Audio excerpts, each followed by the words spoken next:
পারভেজের সন্ধ্যাগুলো একসময় খুবই একা কাটত। চাকরির পর বাড়ি ফিরে মোবাইলে একটু স্ক্রল করা ছাড়া আর কোনো অভ্যাস ছিল না। একদিন ফেসবুকে হঠাৎ একটি কবিতার পোস্ট চোখে পড়ল। পোস্টটি শেয়ার করেছিলেন মুক্তা আক্তার। তার লেখা কয়েকটি লাইন এতটাই গভীর, যেন শব্দে শব্দে মনের দরজা খুলে যাচ্ছিল। পারভেজ দীর্ঘক্ষণ সেই পোস্টের দিকে তাকিয়ে থাকল।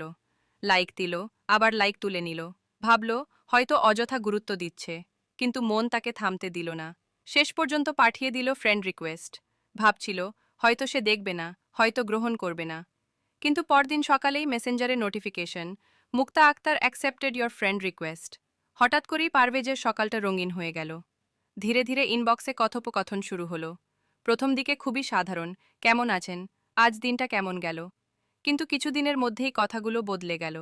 মুক্তা বলতো তার ছোটবেলার গল্প, তার স্বপ্ন, গান শোনার অভ্যাস। পারভেজ বলতো তার অফিসের চাপ, পরিবারের দায়িত্ব আর নিজের ভয়, কারো প্রতি মন খুলে দিতে না পারার ভয়। একদিন রাতে মুক্তা লিখল, মানুষ কোথায় পরিচয় হলো সেটা গুরুত্বপূর্ণ নয়, কতটা সত্যি হলো সেটাই আসল। সেই লাইনটি পারভেজের মনে গেঁথে গেল। 2 মাস পর প্রথম দেখা করার সিদ্ধান্ত হলো, শহরের পুরনো লেকের ধারে। মুক্তা গোলাপি সালোয়ার পরে এসেছিল, আর পারভেজের পরনে নেভি ব্লু শার্ট। প্রথম দেখায় দুজনেই অবাক, অনেক সাধারণ, তবুও একে অপরের কাছে অসাধারণ।